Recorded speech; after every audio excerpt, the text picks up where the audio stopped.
kulanti wacan oo wanaagsan daawadayaal kusoo dhawaada musalsalkii qof oo lansaday canshiqo ood naga wada sugayseen xalqadihii dhinnaa maanta. Waxaan ka hadlaynaa xalqadii shalay iyo xalqada maanta oo cusub. Labadii xalqadood u dambeeyay way xalqadii ka horeeyayna laba muuqaal ayaan ku falanqeynay oo maanta gelinkii hore aan soo bandhignay. Haddaba xalqada 164 ayaan falanqeynaynaa oo ka bilaabaynaa. Waxaana xalqadaasi ka bilaabanaysaa duqdii bafani ahayd oo show meesha ku jilayso. Waxay iska dhigaysay qof xanuunsaday oo dhibkiisa ay samaysay ku xanuunsatay. Markaasay leedahay wax xun ayay samaysay. Firaad wuxuu dhahayaa marnaba waxaan kama fileynin, laakiinse waxay samaysay awgeed ani iyada waan kala dhimanay waxay hadda ka dambeeyo. Waxaa soo dhexgalaysa baaqi oo iyadana isku dayaysa inay bafani dajiso. Waxay leedahay run ahaantii wax fiican ma sameyn. Waxay samaysana waa waxay qorshaysay mar hore. Waxaan ugu talagashay qoyskan inay markaasi ku burburiso. Laakiin aniga waxaan la yaabay Firaad muxuu sameynayay. Firaadow maxaad u celin weysay. Marka hore waxay leedahay Firaad xitaa hadal way ka maqli weysay oo way xishmayn weysay. Waxayna ku tixgelin weysay inuu ninkeeda yahay. Wuxuu dhahay qoy ninkaas ka har oo jooji xiriirinta aad isku xiriirinaysid bafani anka bulkid iyo waliba difyani. Laakiin hadal way ka maqli weysay. Waa naag ninkeedii xishmayn weysay. Markaasoo Firaad dhahayaa waa runtooda. Haddii hadalkayga maqli lahayd maanta dhibkan ma dhaceen. Laakiinse wax dhiba ma lahan. Haddii waxa samaysay ani iyada waan xisaabtami doonaa. Intaas kadib baaqi waxay leedahay Firaad waa waxaan la rumaysan karin. Maxaad u celin weysay maxaad u ogolaatay arooska bulkid iyo difyani inay dhacaan. Wuxuu dhahayaa awood waan u yeelin waay inaan arooskaas celiyo, inaan difyani soo wado sababtoo ah caddeyn igu filan ma haysanin. Markaasay dhahaysaa ama waxaad ka waday wax walba meesha ka dhacay indhahan ka daawanayay. Ayaa guuleysatay anigana wax caddeyn ah ma haynin. Markaasuu dhahayaa wax walba horey ayay u qorshaysay isagoo waliba kor u qeylinay. Wuxuu leeyahay horey ayay wax walba u qorshaysay. Ma ahan waxaan aniga ka gaaray sharcigana waan ka talaabsan waayay. Laakiinse marka imaato ani iyada waan xisaabtami doonaa. Su'aal walba ayaan weydiinayaa oo ku saabsan arrinkan. Soomaaliya waxay leedahay hadeer wax su'aal ah wax ma tarayso, ficil ayaa wax tarayo. Baaqi markay sidaas dhahdo Soomaaliyana ay sidaas dhahdo waxaa hadalka qaadanaysa Ashwani. Waxay leedahay marnaba uma maleynin inay sidan sameynayso. bafani ayay qeylinayso. Waxay leedahay bal fiiri gabadhii aad koolkoolinta ka wadi ood mar walba difaacaysa waxay ku dhaqantay. Waxay ugu talagashay inay qoyskeena burburiso wayna burburisay. Sharafka qoyskeena dhulka ayay la gashay. Firaad aabiis ayaa hadalka qaadanay. Wuxuu leeyahay marnaba loo ogolaanan inay gurigan soo gasho. Maanta waxay ka dambeeyay dibadda loo saaro. Intaas kadibna waxaa hadalka qaadanayso Ashwani oo dhahayso waa inay guriga timaadaan aan ogaanaa waxay wax walba u samaysay. Bafani wali way qeylinaysaa.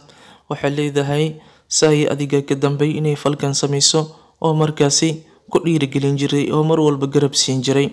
Maantana wax walbay samaysay anaga ayay naga aragtay. Duqdii ushaamuushi ahayd ayaa isku dayaysay inay arrinka soo dhex gasho. Waxay leedahay Firaado markuu ugu horeysay dhageyso. Kulley waxay ku kala faa'iido ku sharaxaysay. Go'aan degdeg ah qaadanin. Waxay aamusinaysa bafani. Waxay leedahay adiga Isaaiba waxaad tihiin laba haweeney oo duurka ka imaadeen. Duurka ayaana la idin dirayaa. Sayna waad raaci doontaa ay dhaysaa. Intaas kadibna waxaa hadalka qaadanaysa Shifankii. Waxay leedahay anigu waxaan aaminsanahay inay sabab waxaan u samaysay sabab la'aan aysan iska sameyn. Marka waa inaan hubsanaa. Bafani ayaa aamusinaysa. Waxay leedahay iga aamus. sabab kale oo ka weyn oo sharafka gurigiisa miyaa jirto. Sharafka gurigiisa dhulka la gashay. Sida awgeed waa naagtii hadda goorku ku fikirtay leedahay xataa Shifankii inay aroos u qabato oo nin kale ku darto. Markaas Shifankii waxay leedahay sheekada sadir looma joogay maxaad meesha u keenaysaa. Dooda way sii socotaa. Muuqaalka xiga waxaana la tusayaa Firaad wuxuu dhahayaa marnaba baaqi uma ogolaanayo inay guriga soo gasho maanta. Waan ciqaabayaa. Qalbigaygana waan ka saaray. Gurigana waan ka saarayaa. Markaasay Ashwani leedahay marka hore aan hubsano sababtay waxaan u samaysay. Ninka Firaad albaabada ayuu xirxirayaa. Ushaamuushi ayay soo boodaysa. Waxay leedahay waxaan ha samayn firaadow. Waxaa macquula sabab inay u samaysay gabadhan ay marka horeeta dhageysa iyada. Markaasuu Firaad dhahayaa cid aan hadal ka maqlay ma lahan ayuu leeyahay ninkii Firaad ahay. Ashwani ayaa difaacaysa Sai, waxayna dhehaysaa Sai sabab ayay u samaysay waxan ay iskamaysan samayn waynan ogaanaa. Markaasay Baaqi soo boodisaa waxay leedahay intaad wiilkaadii garab siin lahayd miyaad weli Sai difaacaysaa? Sai sidii ku saxsanaan kartaa ninkeeda ay garab istaagi weysay. Markaasay nin shisheeyay ay gabadheeni Diifyani markaasay la baxsatiray oo sidaas ay ugu guurisay.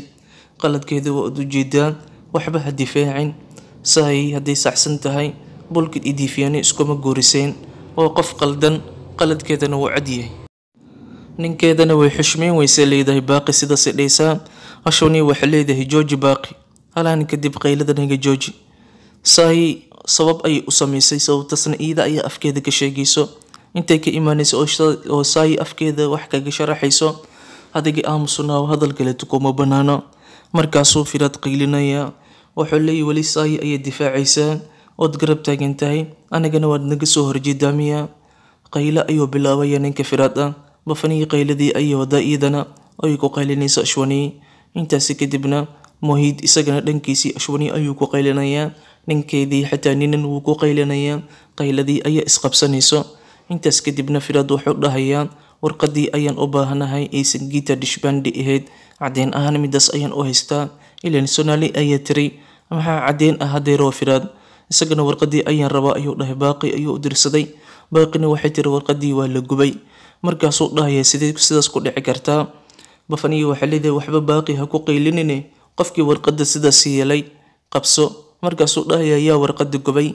Sonali iyo kooxdeedii iyo Bafanii waxay dhahayaan yaa kaloo gubi lahay? Sai ayaa gubtay. markaasuu dhahayaa xitaa warqadii ugu dambeysay cadeynta ahayd waa la gubay, hadeer maxaa tala ah? Ashwani waxay leedahay Sai yaa arkay idoo gubaysa warqada? Sonali adiga miyaad aragtay? Bafanii miyaad aragtay? Baaqi adigana ma aragtay? ayadoo la arkin inay Sai warqadaasi gubtay, sidee loo dhihi karaa Sai ayaa warqada gubtay? markaasaa la qaylinayaa, waxaa la leeyahay yaa kaloo gubi kara warqada? mar walba waad difaacaysaa, adigu Sai ee jooji. intaas kadibna Firaad wuxuu dhahayaa anigu waxaan la yaabay Sai intaan oo dhan markay waxaan dhan qorsheynaysay, idinku maxaad u fahmi weyseen qorshaheeda? markaasay Baaqi qaylinaysaa, waxay leedahay Sai yaa fahmi karo, adigaba waad fahmi weysay. mar hore qorshahan diyaarsatay, aniga maxaad nagu eedeynaysaa? intaasi kadibna Shivangi ayaa soo boodaysa, waxay leedahay Sai marnaba ma qaldanaan karto, waxay qofka qaldan iyo qofka saxsan iyada ayaan ka ogaanaynaa. aan iska sugno, qaylada hala joojiyo. Baaqi ayaa hadalka qabsanayso, ileen way masiir badan tahay. waxay doonaysaa mar walba Sai in la eedeeyo. markaasay eedeynaysaa, waxay leedahay Shivangi Sai garab ayay isiisay hadda ka hor. ninkii amay ahaana waad ogid meel ay inay iga saartay, waad marqaati ayaad ka wadatiin intaad idinkoo dhan iga soo horjeysatiin. Baaqi waxay leedahay halkaas mar ay Sai ku caawisay kama dhigna inay iyada dhan fiican tahay. Shivangi waxay leedahay adiga Sai wanaageeda kuma muuqdo, sababtoo waad neceb tahay. qofka hadduu qof neceb yahayna xumaantiisa dhanka xumaanta unbuu ka fiiriyaa, dhanka wanaaga kama fiiriyo. Baaqi waxay leedahay hadday Sai fiican tahay qoyska dhan maxay uga soo horjeesteen? Mohid ayaa soo boodaya, wuxuu leeyahay qoyska dhan Sai kama soo horjeysanin, waxay la jiraan aniga, Shivangi iyo waliba Ashwani, saddexdeenaba Sai ayaan la safannahay. kadibna albaabkii ayaa gambaleelka yeerayo, Sai ayaa timid. markaas ayuu Mohid dhahayaa aniga albaabka furaya. Mohid intuusan albaabka aadin ka hor waxaa ku qayliyay Firaad, wuxuu dhahay Baaqi idab ula hadal. kadibna albaabkii ayuu Mohid aaday, laakiin Firaad ayaa celiyay, wuxuu dhahayaa albaabkaas cid furi karta ma lahan. Sai waxay leedahay maxaa albaabka loo furi la'yahay? kadibna Firaad wuxuu dhahay albaabkaas cid furayso ma lahan. Saina cid ka furaysa albaabka ma lahan. xalqada meeshii ku dhammaanaysaa waa xalqada 164aad. waxaan gudagalaynaa xalqada 165aad oo xalqada maanta ah. waxayna ka bilaabanaysaa xalqada 165aad waxay ka bilaabanaysaa Firaad oo wali diidan in albaabkii la furo. markaas qoyskii ayuu la hadlayaa, wuxuu dhahayaa cid albaabkaasi u dhaqaaqi karta ma lahan. kadib waxaa hadlayso Shivangi, waxay leedahay dariska haddayna maqlaan waa ceeb, albaabka garaacistiisa ayay maqli karaan, waana xilli habeenimo ah. ashwani waxay leedahay beri subax ayaan saayi kiiskeeda go'aaminaynaa, laakiin waa hadeer habeen. Gabadhana waa xaaskaada, inay dibadda taagnaato waa nagu ceeb, waana xilli habeenimo. Firaad wuxuu dhahayaa aniga horan u sheegay saayi halkan ma joogiso. Usha Moshi waxay leedahay anigana saayi ayaan raacayaa, ma joogayo halkan. Bafani ayaa ku qaylinaysa, waxay leedahay ooyo adiga halkan kugu ceshanayo, kor iyo hoos saayi waad raacaysaa, intana ma joogaysid. Intaasi kadibna waxaa dhacayso Usha Moshi ayaa albaabkii furayso, sababtoo ah saayi way qaylisay, qof walba magaciisa ugu yeertay iyadoo dhahaysa albaabka iga fura. Usha Moshi markii albaabka ka furto, saayi waxay leedahay intee saacadood ayaan albaabka garaacay, miyaad saaxateen, maxaad albaabka iga furi weyseen? Firaad oo qaylinayo wuxuu leeyahay maynan saaxanin, laakiin hal mid ayaan kaaga degayaa, lugtaada albaabka ha soo gelinin, war isku soo gal albaabka oo gudaha soo gal ayuu dhahayaa. Yacni gudaha ma soo geli kartid, meeshaada taagnaaw. Markaasay leedahay fadlan i dhegeysa Firaad. Firaad wuxuu dhahayaa waxaan kaa dhegeysanayo ma lahan, afkaadana hadalka ma soo bixin kartid. Halkaasaa markaasi isqabqabsi ka dhacayo. Bafani waxay leedahay maxaa dhacaysaay, bolkid ayaad garab siisay, waxaad u goorisay Defiani oo gurigiisii miyuu kugu ceshan waaye, intii caawi xitaa gurigiisii meel aad ka seexatid miyuu kaa siin waaye. Markaasi Sonali waxay soo boodaysaa, waxay leedahay waan ka xumahay saayi, maskiinnimadeedii ayuu ka faa'iidaystay bolkid, intuu Defiani guursaday ayuu iidiina guriga ka soo saaray. Markaasi waxaa dhacayso inay soo booddo saayi, waxay leedahay idoo u digayso Sonali anigu jawaabaha su'aal walbood qabtaan, haddii aad rabtaan inaan idinkaga jawaabo gudaha iyo ogolaada inaan soo galo, haddii kale jawaabahayga waxaa maqlayaan dariskoo dhan. Firaad wuxuu dhahayaa aniga ma rababa su'aalahaadii iyo hadalkaadoo dhan inaan dhegeysto, albaabkaasna gudaha kama soo gelaysid, waad baxaysaa, Usha Moshina waad wadanaysaa. Markaasi Ashwani dhahaysaa saayi maxaa kuugu kalifay inaad Defiani guriga ka wadid misena bolkid aad u goorisid? Waxay dhahaysaa saayi aniga kama qoomameynayo waxii aan sameeyey, laakiin idinka ayaa ka qoomamayn doona markii aad runta ogaataan. Markaasuu dhahayaa Firaad anigu wax run ah oon kaa dhegeysanayo ma lahan, iga aamus ayuu dhahayaa. Kadibna waxaa saayi qabsanayaan qoyskii oo dhan. Ninkii Omkar ahay wuxuu dhahayaa waad soo laabatay, ma waxaad naga filaysay inaan ku cafino guriga kuu ogolaano? Omkar yaan dhihine, Firaad aabiis ayaa sidaas dhahay. Omkar isagana dhankiisii ayuu ka qaylinayaa, Bafani iyadana way qaylinaysaa. Markaasay saayi iyadana kor u qaylinaysaa, waxay leedahay aniga kama qoomameynayo, idinkaa ka qoomameynayo. Ninkii Firaad ahay oo markaasi aad moodid laadarkii ku jiray filimka Shoolay. Laadarkii filimka Shoolay ku jira ayuu u ekeeyay habdhaqankiisa iyo markaad oraahdiisa fiirisid wuxuu dhahayaa adigu wax hadal aan kaa dhegeysanayo ma lahan, waxaad tahay khiyaanooley, waad i khiyantay, bolkid oo khiyaanoole ah ayaad markaasi u goorisay gabadhiina Defiani, adiga iyo bolkid isku mid ayaad ii tihiin ayuu dhahayaa. Waxay leedahay bolkid khiyaanoole ma ahan. Wuxuu dhahayaa 100% bolkid waa khiyaanoole, sidoo kale beenaale ah. Waxay leedahay bolkid beenaale ma ahan. Wuxuu dhahayaa waan ogahay wixii aad samaysay intii aan maqnaa iyo qorshayaalkii aad markaasi diyaarsatay. Waxay leedahay wax qorshe aan diyaarsaday ma lahan, laakiin adiga waad ka shalayn doontaa markaad ogaatid qoyskaada waxa ay sameeyeen. Markaasi soo xasuusanaysaa hadalkii uu bolkid ku yiri oo ahaa Firaad waxba ha u sheegin, inay aniga i afduubeen Bafani iyo kooxdeeda ha u sheegin Firaad, haddii kale qoyskiisa wuu nacayaa wuuna ka niyad jabayaa, marka Firaad iyo qoyskiisa kala geenin ayuu yiri. Hadalkaasay soo xasuusanaysaa, kadibna way iska aamusaysaa. Bafani waxay leedahay Firaad oo go-aankaada u dambeeyay ayaan sugayaa. Firaad wuxuu leeyahay go-aankayga horaan u sheegay aniga, saayi gurigan ma joogayso, waxay ku laabanaysaa tuuladeedii Gandajoori, waxayna hore u wadanaysaa Usha Moshi. Sidaas ayuu dhahayaa. Kadib Ashwani ayaa soo boodayso.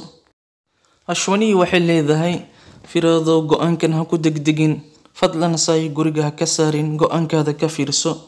Usha Moshi waxay leedahay mar walba qoyskani go-aan xanaaq ku dheehan ayay gaaraan, gadaal ayayna ka shalayaan. Firaad wuxuu dhahayaa aniga go-aankayga kama laabanayo.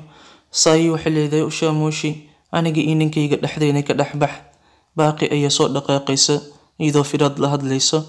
Waxay leedahay horta saayi waxay ku dhaqantay wax fiican ma ahan, laakiin Firaadka aan garanayo maanta ma ahan mid aqbali doono qaladaadka saay way soo boodaysaa baaqi ayay la hadlaysaa waxay leedahay haddeer ayaan ushaa mooshi la hadlayay oo dhahayay aniga iyo ninkayga naga dhexbax adiga sideed kusoo dhexgeli kartaa dhexdeena baaqi waxay leedahay saay hadalkeed ida soo wadata waxay leedahay waxaad ii sheegtaa baaqi maskaxdayda waxa ku jira miyaad aqrin kartaa mise ogaan kartaa waxa aan soo wado dhihi rabo baaqi waxay leedahay ma ogi wixii maskaxdaada ku jiro markaasay dhahaysaa saay haddiiba aadan ogeyn wixii maskaxdayda ku jiro maxaa kaa hadal siiyey maxaa dhexdeena kusoo geliyey waxay dhahaysaa markaasay baaqi adigu qof xun ayaa tahay qof xunna wax fiican ma sameeyo markaasay dhahaysaa saay qof xun ayaa qof kaleeto qof xun ku tilmaamo qofka markuu xun yahay inuu u xun yahay uu is og yahay ayuu qof kaleeto xumaan ku sheegaa sababtoo qof fiican kaleeto xumaan kuma sheego marka adiga ilaa iyo hadda gurigan maxaad ka qabatay qoyskan waxaad u qabatay oo wanaag oo muuqdo ama ficil muuqda ood qoyska ku difaacday ama qof aad caawisay qoyska ma ku jiraa jawaabtu waa maya sababtoo haddaanaysta ayaa tahay dantaada kaliya ayaad fiirsataa ayay dhahaysaa aad iyo aad ayaa loo canaananayaa baaqi markaasoo Firaad dhahayaa yaa awood ku sii inaad baaqi hortiida ku aflagadiisid markaas saay waxay dhahaysaa iyada maxay dhexdeena soo geliyay waxaa hadlay Firaad aabiis wuxuu dhahayaa maanta waan faraxsanahay waxaan ku faraxsanahay wiilkayga Firaad inuu qoyskiina si fiican u difaacay xaaskiisana oo aad iyo aad ka soo horjeestay ilaa heer uu diyaar u yahay inuu guriga ka saaro laakiin aniga qalbi dhagax ma ihiyo waan u naxariisanayaa saay waana u ogolaanayaa inay gudaha soo gasho maadaama xilli habeenimo ay tahay laakiin hal shuruud ayaan wataa shuruudaha aan wato dhowr shuruud bay u dhigmaan halka shuruud ayaa dhowr shuruud u dhigmaan waxayna yihiin markay gudaha soo gasho dadka ka waaweyn oo dhan ayay lugaha ka qabsanaysaa way raali garaynaysaa qaladkii ay samaysay ayay raali garayn ka bixinaysaa beri subax marka la gaarana bulkid ayay u tagaysaa diifiyani ayay kasoo kaxaynaysaa gurigay kusoo celinaysaa markaasuu Firaad soo boodaya wuxuu leeyahay maxay tahay shuruudahan aad soo bandhigtay aabbo saay waxay leedahay aniga horaan idinkugu sheegay wax walboon sameeyey waan ku saxsanaa marnaba lagama yaabo inaan idin raali gareeyo sababtoo waxaan qalad aan sameeyey ma lahan diifyanina inaan soo celiyo oo habeenkii xalay ahaa oo tagay Sonali baa soo boodaysay waxay leedahay markaasuu sadogaadii fursad ayuu ku siiyey oo guriga kugu soo geliyo laakiin waad ka faa'iideysan weysay waxaad tahay markaasi qof doqon ah hadallo xunxun ayay ku dhaysaa